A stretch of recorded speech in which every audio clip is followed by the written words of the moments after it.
ఉందే మాత్రం నేను మీ journalist Navatha. Welcome to our political. ఒకప్పుడు ప్రపంచ దేశాలన్నీ భారతదేశాన్ని కేవలం ఒక పెద్ద డిజిటల్ మార్కెట్ గా మాత్రమే చూసేవి. అంటే ఇతర దేశాలు తయారు చేసిన యాప్లను, స్మార్ట్ ఫోన్లను, ఇంటర్నెట్ సేవలను వాడుకునే ఒక పెద్ద వినియోగదారుల దేశంగా మాత్రమే భారత్ గుర్తింపు పొందింది. కానీ ఇప్పుడు సీన్ పూర్తిగా మారిపోయింది. ఈరోజు భారతదేశం కేవలం టెక్నాలజీని వాడుకునే దేశం కాదు, ప్రపంచాన్ని శాసించే సరికొత్త టెక్నాలజీని సృష్టించే టెక్నాలజీ పవర్ హౌస్ గా అవతరిస్తోంది. 2047 నాటికి వికసిత్ భారత్ లక్ష్యాన్ని అందుకోవడానికి మన దేశం ఎలాంటి అద్భుతమైన సాంకేతిక పునాదులను వేస్తుందో ఈ వీడియో ద్వారా నేను మీకు తెలియజేస్తా. 2019లో మన దేశంలో దాదాపు 19 లక్షల కిలోమీటర్ల ఆప్టికల్ ఫైబర్ నెట్వర్క్ ఉంటే 2025 నాటికి అది 42 లక్షల కిలోమీటర్లకు పైగా విస్తరించింది. ప్రపంచంలోనే అత్యంత వేగంగా 5G సేవలను విస్తరించిన దేశం మనదే. ఇప్పుడు దేశంలోని 99.9% జిల్లాల్లో 5G అందుబాటులో ఉంది.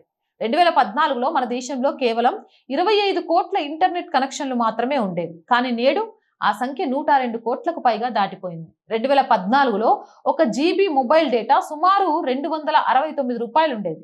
కానీ ఈరోజు కేవలం 8 నుంచి 10 రూపాయలకే 1 GB డేటా లభిస్తుంది. దీనివల్ల ప్రతి సామాన్యుడికి ఆన్లైన్ విద్య, డిజిటల్ పేమెంట్స్, టెలిమెడిసిన్ సేవలు అందుబాటులోకి వచ్చాయి.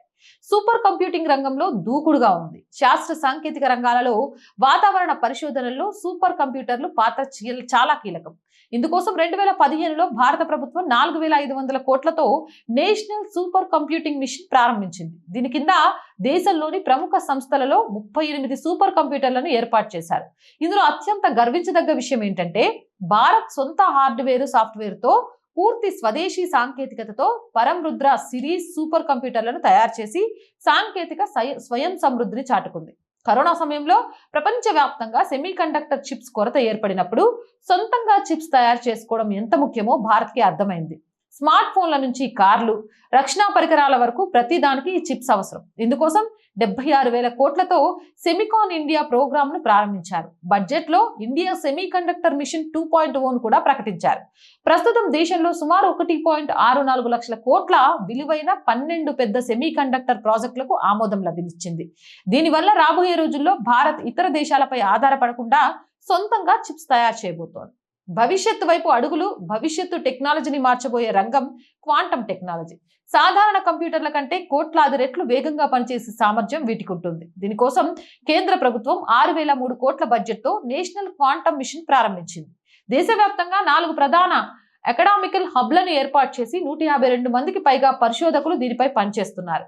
ఆంధ్రప్రదేశ్లోని అమరావతిలో దేశంలోనే మొట్టమొదటి క్వాంటా వ్యాలీకి శంకుస్థాపన చేశారు.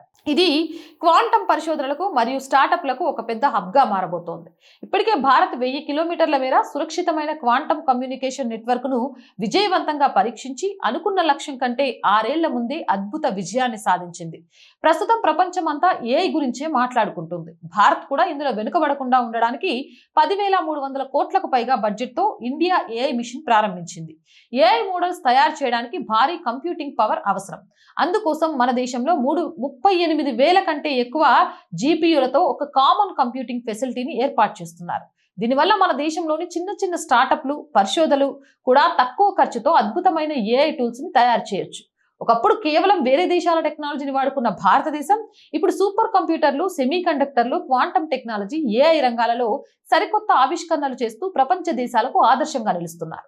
ఇదే వేగంతో ముందుకు సాగితే 2047 నాటికి భారత్ ప్రపంచంలోనే అత్యున్నత సాంకేతిక దేశంగా అవతరించడం ఖాయం.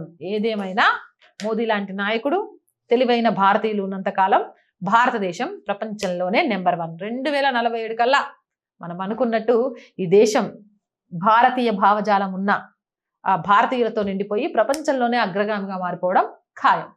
విశ్వగురువుగా నిలబడటం ఖాయం. అవునంటారా, కాదంటారా? మీ అభిప్రాయం కామెంట్ చేయండి. జై హింద్, జై భారత్. అండ్ మోర్ వీడియోస్ కోసం R group of channels, R voice, R political, R Sanskriti 3 ఛానల్స్ని వెంటనే సబ్స్క్రైబ్ చేయండి. యాజ్ యూజువల్గా మళ్ళీ మనకు 1st తారీఖు వచ్చేస్తుందండి. శాలరీస్ కానివ్వండి, మిగిలినవి కానివ్వండి, ఆఫీస్ని రన్ చేయడానికి ఆర్థికంగా చాలా ఇబ్బంది పడుతున్నాం. మీరు సహాయం చేస్తున్నారు కాబట్టి ఈరోజు ఆఫీస్ నడుస్తుంది. అలాగే ముందు కూడా సహాయం చేస్తారు. మేము బ్రేక్ ఈవెన్కి చేరుకునేదాకా అని ఆశిస్తున్నాను. చెయ్యాలి అనుకునేవారు కింద స్క్రీన్ మీద గూగుల్ పే, ఫోన్పే నెంబర్ ఇచ్చాము.